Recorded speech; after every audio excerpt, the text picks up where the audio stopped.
சரி பிள்ளைகள் ஸ்டார்ட் பண்ணுவோம். 2023ஆம் ஆண்டு பாஸ் பேப்பர்ல கூட்டு வினாக்கள்ல 50வது கேள்விக்கு வாங்கோம். கூட்டு வினாக்கள்ல 50வது கேள்வி. முதலாவது கேள்வி, புரோப்பன் 2ஓலை விட புரோப்பன் 2O CS3 CH08 CS3 இது புரோப்பன் 2ஓலை விட தான் புரோப்பன் 2O.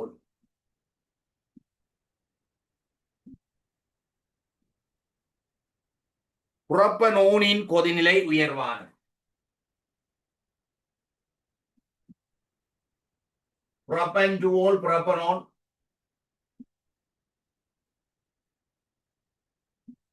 ரெண்டின்றையும் மூலக்கூற்று திணிவுகள் அண்ணளவில் சமனாக இருக்கும். மூலக்கூற்றுகள் திணிவுகள் அண்ணளவில் சமனாக இருந்தால் அவைட்டு கொதிநிலை அதிகரிக்கிறதுக்கு ஒரு பொதுவான ஓர்டர் ஒன்று தந்தான். RH விட RH என்றது அல்கேன், RCHOக்கு கூட RCHOவை விட RCOR கீட்டோனுக்கு கூட, RCORஐ விட RNH2க்கு கூட, RNH2ஐ விட ROHக்கு கூட, ROHஐ விட RCOOHக்கு கூட, RCOOHஐ விட RCONH2க்கு கூட. இதுதான் பொதுவான கொதிநிலை அதிகரிக்கிற வரிசை. இப்ப இதுல ஏன் RH விட இதுல RH சாரி RCHO இதுல தங்களுக்கு தரப்பட்டது RCOR கீட்டோன், அடுத்தது ROH. ஏன் கீட்டோன் மூலக்கூறுகளை விட அல்கோஹால் மூலக்கூறுகளுக்கு கொதிநிலை கூட வேண்டாம். அதாவது கீட்டோனை விட ஏன் அல்கோஹாலுக்கு கொதிநிலை கூட வேண்டாம்? கீட்டோன் மூலக்கூறுகளுக்கு இடையில என்ன இருக்குமெண்டா இருமுனை கவிச்சு விசை இருக்கும். அல்கோஹால் மூலக்கூறுகளுக்கு இடையில பாத்தீங்கன்னா ஐதரசன் பிணைப்பு இருக்கும். கீட்டோன் மூலக்கூறுகளுக்கு இடையிலான இருமுனை கவர்ச்சி விசையை விட அல்கோஹால் மூலக்கூறுகளுக்கு இடையிலான ஐதரசன் பிணைப்பு வலிமை கூட. அப்ப அல்கோஹால் மூலக்கூறுகளுக்கு இடையில ஐதரசன் பிணைப்பு காணப்படுறபடியாத்தான் அன்னளவாக ஒரே மூலக்கூட்டு தெரிவை கொண்ட கீட்டோனை விட அல்கோஹாலுக்கு கொதிநிலை கூடும். இந்த ஓர்டரை பற்றிய விளக்கம் உங்களுக்கு நான் இதுக்கு முதல் உள்ள பேப்பர்ல சொன்னான். சோ அதை பற்றி பெருசா நான் சொல்ல தேவையில்லை. புரோப்பன் 2ஓலை விட புரோப்பனோனின் கொதிநிலை உயர்வானது விளை. புரோப்பன் 2ஓலில் கார்பன் ஆக்சிஜன் ஒற்றை பிணைப்பை விட புரோப்பனோனின் கார்பன் ஆக்சிஜன் இரட்டை பிணைப்பு அதிக முனைவாக்க முடியும். இந்த கார்பன் ஆக்சிஜன் ஒற்றை பிணைப்பை விட, அதாவது COH பிணைப்பை விட C டபுள் பாண்ட் O பிணைப்பில முனைவாக்க அளவு கூட. முனைவாக்கம் நடைபெறதுக்கு என்ன காரணம்? இந்த பிணைப்பிலத்திரன்கள் மின்னெதிர்த்தன்மை கூடிய அணுவை நோக்கி கவரப்படும். இதுல கார்பனை விட ஆக்சிஜனுக்கு மின்னெதிர்த்தன்மை கூட. அதால இதுல இருக்கிற சிக்மா இலத்திரன்கள் ஆக்சிஜனை நோக்கி கவரப்படும். அதால ஆக்சிஜனுக்கு டெல்டா மைனஸும், அதாவது ஆக்சிஜன்ல சிறிதளவு எதிரேற்றமும் கார்பன்ல சிறிதளவு நேரேற்றம் உருவாகும். இந்த தோற்றப்பாடத்தான் நாங்கள் என்னென்னு சொல்றாங்க, முனைவாக்கம் என்று சொல்றோம். இதுல இருக்கிற CO பிணைப்பை விட C டபுள் பாண்ட் O பிணைப்புக்கு இந்த முனைவாக்க அளவு கூடவா இருக்குமா? என்ன காரணம் என்றா, இந்த சிக்மா இலத்திரங்கள் ஆக்சிஜனை நோக்கி கவரப்படுறதை பார்க்க இதுல இருக்கிற பை இலத்திரங்கள் ஈஸியாக என்ன செய்யப்படும்? கவரப்படும். அதாவது சிக்மா இலத்திரங்கள் விட பை இலத்திரங்கள் கூடிய அளவு மின்னேத்தன்மை கூடிய அணுவை நோக்கி நகரும். அதனால இதுல வார CO பிணைப்பு முனைவாக்கத்தை விட C டபுள் பாண்ட் O கூட்டத்தில் வார CO பிணைப்பு முனைவாக்கம் கூடவாக இருக்கும். ஆகவே இரண்டாவது கூட்டு சரி. 51வது கேள்விக்கு போவோம். பல படிகளை உடைய தாக்கத்தின் தாக்க வீதம் ஆக குறைந்து சக்தியுடைய படியின் மூலம் துணியப்படுகிறது. பல படிகளில் நடைபெறுகின்ற ரசாயன தாக்கம் ஒன்றின் தாக்க வீதம் எதுல தங்கி இருக்குமெண்டா மெதுவான படியிலாம் தங்கி இருக்கு. மெதுவான படி என்பது என்னவா இருக்குமெண்டா ஏபட் சக்தி கூடிய படி. அப்ப ஆக குறைந்த ஏபட் சக்தியுடைய படியின் மூலம் துணியப்படுகிறது பிள்ளை. ஆக கூடிய என்று பெற வேணும். தரப்பட்ட ஒரு வெப்பநிலையில் குறைந்த ஏபட் சக்தியுடைய தாக்க வீதம் எப்போதும் உயர்ந்த ஏபட் சக்தியுடைய இன்னொரு தாக்கத்திலும் பார்க்க வேகமானது. இதை பற்றி சொல்லலாம் பிள்ளையர். ஏனென்றால் தாக்க வீதம் தனியே தங்கி இருக்கிறது வெப்பநிலையில மட்டுமண்டில்லையே. நிறைய காரணிகள் தாக்க வீதத்துல செல்வாக்கு செலுத்தும். உதாரணமாக 300 கெல்வின்ல பாருங்க, ஏ கேஸ்ல இருந்து பி கேஸ் வார என்ற ஒரு தாக்கத்தை எடுப்போம். அதே நேரம் பி கேஸ்ல இருந்து கியூ கேஸ் வார என்ற ஒரு தாக்கத்தை எடுப்போம். இதுக்கு இந்த தாக்கத்துக்கு ஏவல் சக்தி குறைவு, இந்த தாக்கத்துக்கு ஏவல் சக்தி கூடும். அப்ப இவர் சொல்றதன் படி பார்த்தா, இந்த கூட்டில சொல்றதன் படி பார்த்தா, இந்த இரண்டாவது தாக்கத்தை விட இந்த முதலாவது தாக்கம் வேகமாக நடக்குமா என்ற மாதிரி சொல்றேன். அப்படி சொல்லிடலாம் பிள்ளைய. ஏனென்றா நான் அதுக்கு ஒரு உதாரணம் சொல்றேன். இப்ப ஏண்டையும் பியிண்டையும் செறிவு எடுப்போம். செறிவு தாக்க வீதத்துல செல்வாக்கு செலுத்தும். இப்ப ஏண்ட செறிவை பியிண்ட செறிவை விட ஏண்ட செறிவு மிக மிக குறைவாக இருந்தால் தாக்க வீதம் சரியான குறைவாக இருக்கு. சக்தி குறைவாக இருந்தாலும் தாக்க வீதம் குறைவாக இருக்கு. ஆகவே தாக்க வீதத்துல செல்வாக்கு செலுத்துகின்ற நிறைய காரணிகள் இருக்கு. அமுக்கம், வெப்பநிலை, செறிவு, தாக்கிகளின் பௌதிக நிலை, ஒளி ரசாயன தாக்கங்கள் என்றா ஒளிச்செறிவு, இப்படி பல்வேறுபட்ட காரணிகள்ல தாக்க வீதம் தங்கி இருக்கு.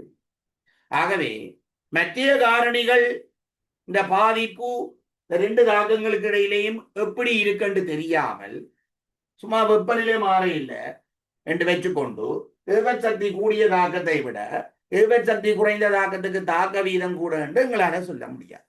இதுதான் விஷயம். ஆகவே அந்த கூற்று பிழை. 52வது கேள்வி.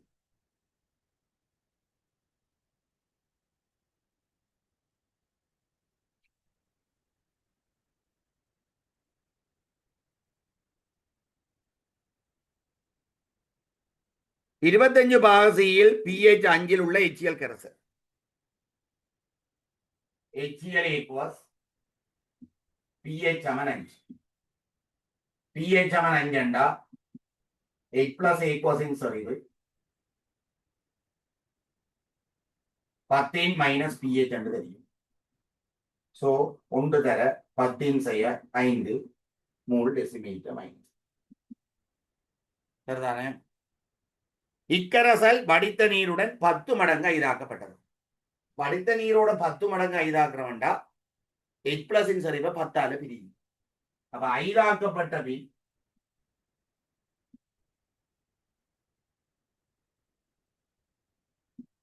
H+ சரிவு 1 தர 10 செய்ய 5 10 1 தர 10 செய்ய 6 3 டெசிமீட்டர் மைனஸ். H+ சரிவு. சரிதாங்க? அப்ப H+ சரிவு இப்படி வருது. உங்களுக்கு தெரியும் KW சமன் H+ equals சரிவு into OH minus equals சரிவு. 25 பாக சியில KW 1 தர 10 செய்ய 15. இப்போ H+ சரிவு 1 தர 10 செய்ய 6 தர OH minus இந்த சரிவை காணவும். கண்டா OH minus equals இந்த சரிவு என்ன இருக்குன்னா 1 தர 10 செய்ய 8 3 டெசிமீட்டர் மைனஸ் 3ஆக இருக்கு. ஆகவே OH minus இந்த சரிவு 1 தர 10 செய்ய 8 3 டெசிமீட்டர் மைனஸ் 3க்கு குறைஞ்ச வேண்டு பெற வரும். பிள்ளையான கல்குலேஷன் ஒன்று செய்திருக்கிறேன். அதை என்னென்று செய்திருக்கிறேன்டா நான் சொல்லட்டா pH 5 25 வாசியில pH pOH எவ்வளவு 14. அப்ப pOH 9. அப்ப OH மைனஸ் சரிவு 1 தர 10 செய்ய 9 விளங்குதோ? 10 மடங்கா இதாக்குறோம். 10ஆல பிரியுங்கோ. அப்ப 1 தர 10 செய்ய 9 10ஆல பிரிச்சா 1 தர 10 செய்ய 10 மாதிரி எங்களுக்கு இதுல கணிச்சு காட்டியிருக்கணும். ஆனா இவர் செய்தது தவறு. ஏனென்றா அமிலக்கரசலை ஐதாக்கினா H+ சரிவு தான் குறையும். இது அமிலக்கரசல். அவர் என்ன செய்திருக்கிறார்? அமிலக்கரசல்ல இருக்கிற OH மைனஸ் சரிவை கண்டுட்டு OH மைனஸ் சரிவை ஐதாக்கி அதுல விடையா 1 தர 10 செய்ய 10 போட்டிருக்காரு. அதனால இந்த கூற்று தவறு. இரண்டாவது கூற்று வடித்த நீரினால் ஐதாக்கப்படும் போது நீர்க்கரசல்களில் OH மைனஸ் அயன்களின் செறிவு எப்போதும் குறைகிறது. பிழை. அமிலக்கரசலை ஐதாக்கினால் H+ equals செறிவு குறையும். காரக்கரசலை ஐதாக்கினால் தான் OH மைனஸ் அயன்களின் செறிவு குறையும். விளங்குதோ? அமிலக்கரசல்களை ஐதாக்கினால் H+ செறிவு குறையும். காரக்கரைசல்களை ஐதாக்கினீங்கன்னா OH மைனஸ் இந்த செறிவு குறையும். அப்ப 2வது கூற்றும் பிழை. 53வது கேள்வி.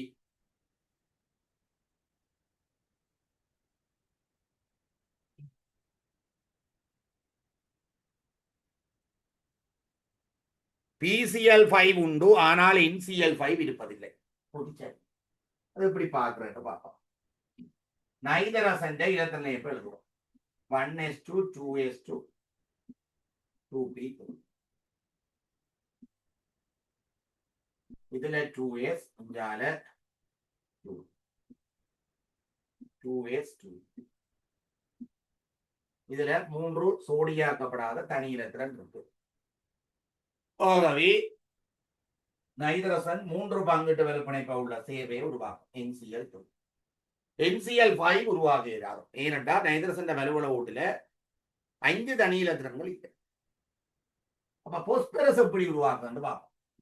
Phosphorus இலத்திரனை எழுதினீங்கன்னா 1s2 2s2 2p6 3s2 3p2.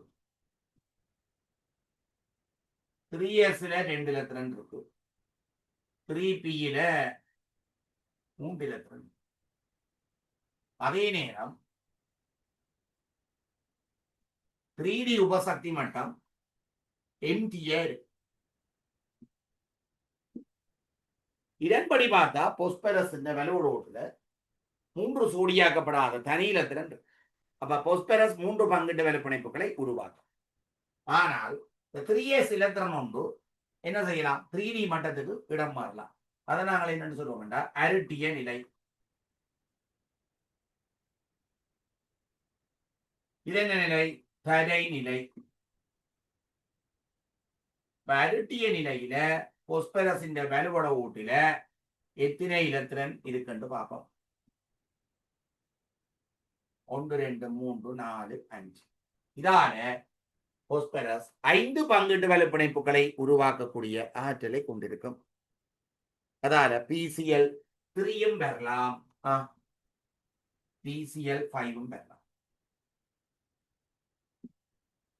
இதே மாதிரி ஆக்சிஜனை எடுத்தீங்கன்னா ஆக்சிஜனுக்கு 2 பங்கிட்டு வலுப்பிணைப்பு தான் உருவாகலாம். தரநிலையில 2 தனி இலத்திரங்கள் இருக்கு. அப்ப 2 பங்கிட்டு வலுப்பிணைப்பு உருவாகலாம். ஆக்சிஜன்ல வலுவள ஊட்டு இலத்திரங்கள் அருட்டப்படாது. அப்ப OF4 எல்லாம் பெறலாம். ஆனா கந்தகத்தை எடுத்தீங்கன்னா கந்தகத்துக்கு தரநிலையில 2 பங்கிட்டு வலுப்பிணைப்பை உருவாக்கும். அருட்டிய நிலையில SF4 SF6 எல்லாம் பிணைப்புகள் உருவாக்கும். SF6 உருவாகலாம், ஆனா SCl6 உருவாகலாம். ஆனா SCl4 உருவாகலாம், SCl2 உருவாகலாம். என்ன பிரச்சனைடா? அது ஏன் SCl6 உருவாகிறாங்கடா? புளோரினை விட குளோரினுக்கு அணுப்பெருமன் கூட. புளோரினை விட குளோரினுக்கு அணுப்பெருமன் கூட. அதால SF6ல கந்தகத்தை சுத்தி 6 புளோரின் அணுக்கள் எண்முகி வடிவில் இணைஞ்சிருக்கு. ஆனா SCl6ல 6 குளோரின் அணுக்கள் எண்முகி வடிவில ஒழுங்குபடுத்தப்பட முடியாது. ஏனென்றால் அவை பருமன் கூடியவை. அதனால்தான் SCl6 உருவாகாம இருக்கிறதுக்கு காரணம். ஓகே,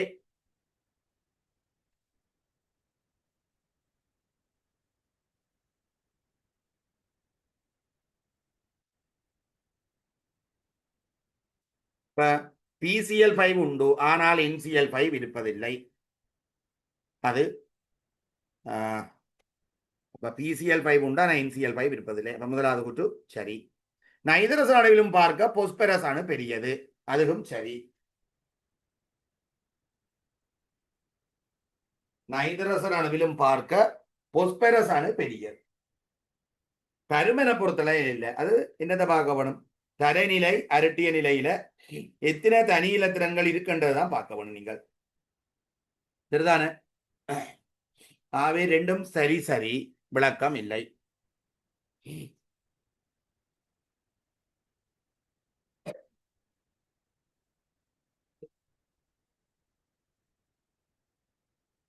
நோட் பண்றேன்னா நோட் பண்ணிக்கொள்ளுங்க.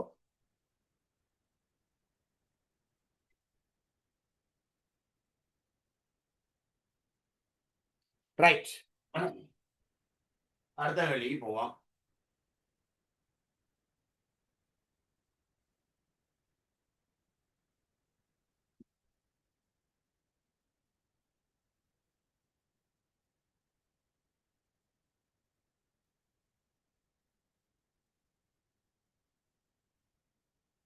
அடுத்த HNO3 தாழ்த்தலாம், ஆனால் ஒட்சியேற்ற முடியாது. HNO3 தாழ்த்தலாம், ஆனால் ஒட்சியேற்ற முடியாது. சரி, ஏனென்றா HNO3 பாத்தீங்கன்னா HNO3, H2SO4, HClO4 இப்படி அமிலங்கள்ல பாத்தீங்கன்னா ஐதரசனும் நைதரசனும் அவை இந்த உயர் ஒட்சியேற்ற நிலையில இருக்கு.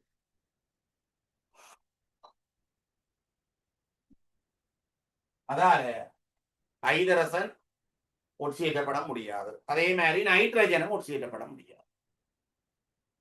அதே மாதிரி இங்கேயும் ஐதரசன் ஒட்சியேற்றப்படாது, குளோரினும் ஒட்சியேற்றப்படாது. அப்ப ஐதரசனும் நைதரசனும் அவை ஆகக்கூடிய ஒட்சியேற்ற நிலையில இருக்கிறபடியா தான் என்னையாது ஒட்சியேற்றம் அடையாது. அப்ப HNO3 தாழ்த்தலாம், ஆனா ஒட்சியேற்ற முடியாது. அதனால HNO3 H2SO4 தாழ்த்தும் கருவியாக தொழிற்படாண்டு பார்த்தாங்க. ஏனென்றா அவை ஒட்சியேற்றம் அடைய மாட்டினாங்க. அதனால அடுத்தது நீங்க ஒரு கேள்வி கேட்கலாம், இதுல ஒட்சிஜனுக்கு -2 இருக்குதானே, அப்ப ஒட்சிஜன் ஒட்சியேற்றம் அடையலாம் தானே? இல்ல, HNO3 H2SO4 இருக்கிற ஒட்சிஜன் மறை -2 ஒட்சியேற்ற நிலையில இருந்தாலும் அவை ஒட்சியேற்றம் அடையாது. HNO3 வலிமையான ஒட்சியேற்றும் கருவிகளில் ஒன்றாகும். இந்த கூற்று சரி. செறிந்த H2SO4 சுக்ரோசு ஒரு கருமையான திண்மத்தை தரும். அதாவது செறிந்த H2SO4 நீரகற்றும் கருவியாக தொழிற்படுற தாக்கம் இருக்கு.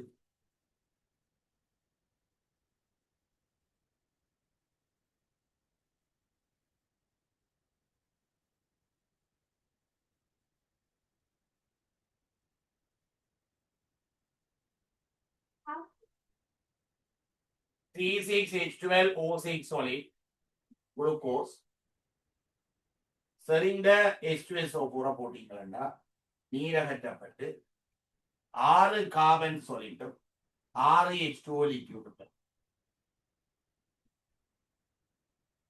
அதே மாதிரி சுக்ரோஸ் C12H22O11 solid இதுக்கு செறிந்த H2SO4 சேர்த்தீங்கன்னா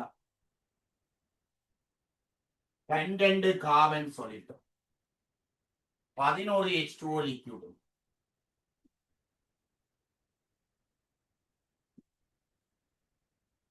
அதே மாதிரி எதனோலுக்கு இந்த 3 தான் உங்களோட சிலபஸ்ல கொடுக்கப்பட்டிருக்கிற தாக்கங்கள். செறிந்த H2SO4 சேர்த்தீங்கன்னா நீரகற்றப்பட்டு C2H4 கேஸ் எரியின் வாயுவும் நீரும். இந்த 3 தாக்கங்களையும் செறிந்த H2SO4 நீரகற்றியா தொழிற்படுது. செறிந்த H2SO4 ஒரு சக்தி வாய்ந்த நீரகற்றும் கருவியாகும். சரி சரி, தகுந்த விளக்கம். சரி சரி, தகுந்த விளக்கம்.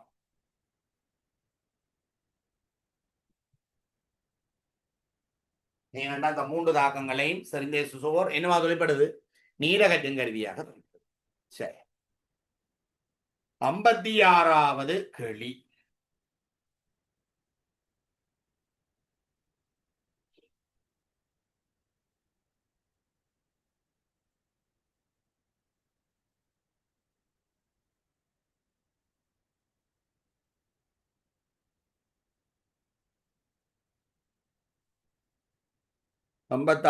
கேள்வி. கலக்கும் தகவற்ற இரு திரவங்களின் கலவை ஒன்று அவை இரண்டினதும் தூய திரவங்களின் கொதிலையும் பார்க்க குறைந்த வெப்பநிலையில் எப்போதும் கொதிக்கும். சரி, அந்த கூட்டு சரி. இப்ப என்னண்டா 2 திரவங்கள் கலக்கையில் என்று வைப்போம். இப்ப எண்ணெய் இந்த கொதிநிலை ஒரு எண்ணெய் எடுப்போம். ஒரு எண்ணெயின் கொதிநிலை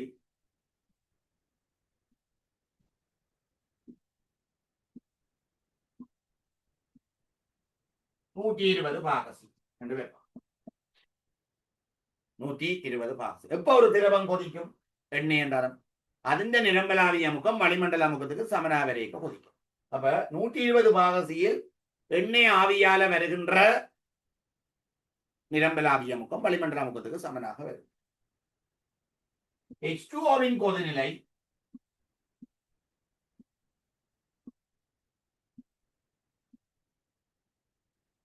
100 பாகசி என்று எடுக்கும். 100 பாசி நியம கொதில்லை 100 பாசி ரெண்டா 100 பாசியில நீரின் நிரம்பலாவிய முகம் வளிமண்டல முகத்துக்கு சமனாக வரும். இப்ப எண்ணெயையும் நீரையும் எடுக்கலாம். ரெண்டும் ஒன்றோடு ஒன்று கலக்கும் தகவட்டது. ஆனா 2 படைகளாக மேல கீழே இருக்கும். அப்படி குலுக்கி விட்டால் ரெண்டும் ஒன்றோடு ஒன்று கலந்திருக்கும். ஆனா உண்மையா கலக்கவில்லை. அது தற்காலிகமாக கலந்த மாதிரியான ஒரு நிலைமையில இருக்கு. உங்களுக்கு ஒரு விளக்கப்படம் வேண்டாம், இப்படி சொல்லலாம். இது எண்ணெய், இது நீர்.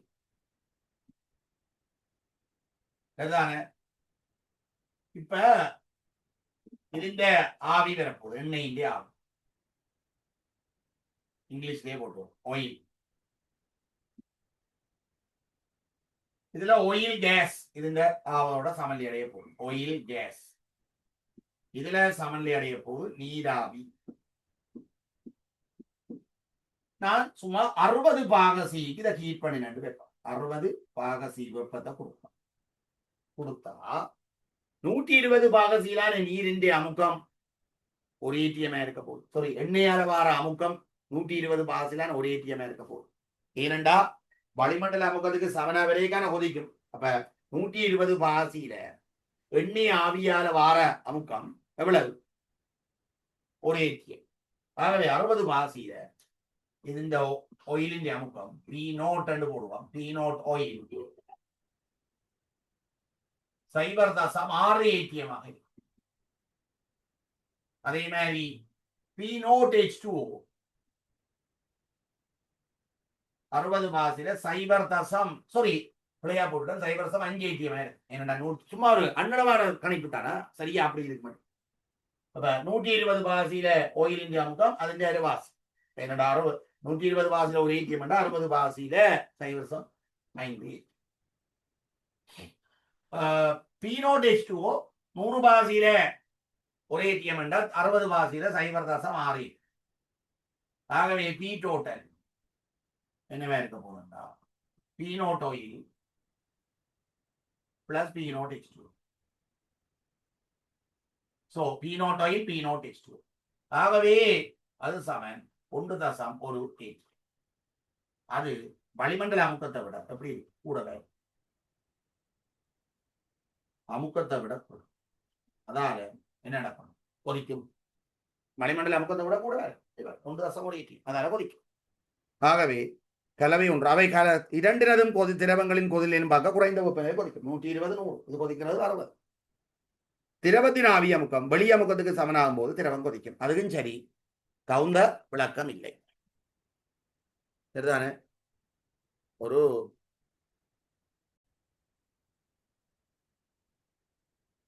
திரவத்தின் ஆவி அமுக்கம் வெளி அமுக்கத்துக்கு சமனாகும் போது திரவம் கொதிக்கும். அது சரி. அப்ப இது இருக்கா எழுதி வைங்க. அப்ப கலக்கும் தகவற்ற திரவங்களை கொண்ட திரவ கலவை ஒன்றை நீங்கள் கொதிக்க வச்சீங்கன்னா கலவை கொதிக்கிற வெப்பநிலை எப்படி இருக்குமெண்டா கொதிநிலை குறைந்த கூறின் கொதிநிலையை விட குறைவாக இருக்கும். இது 120 பாசி, இது 100 பாசி. கலவை கொதிக்கிறது 60 இருக்கும். சுமார் விளக்கத்துக்கு சொன்ன சரிதானே? அடுத்தது நோட் பண்ணுவோம்.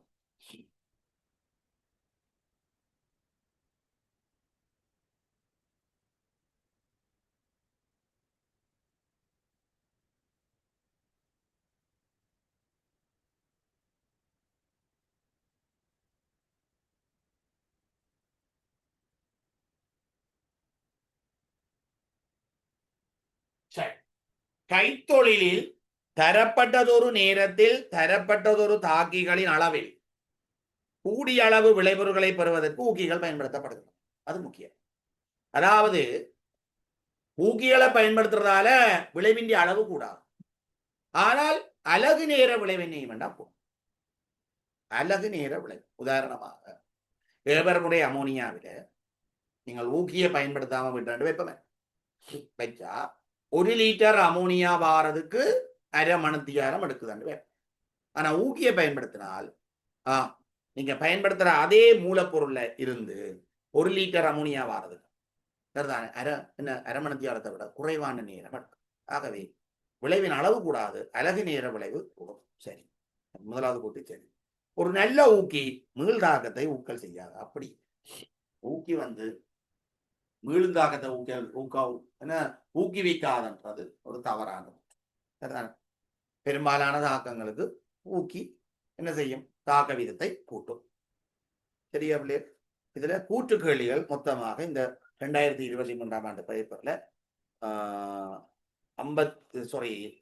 7 கூட்டுக்கள்லாம் வந்தன.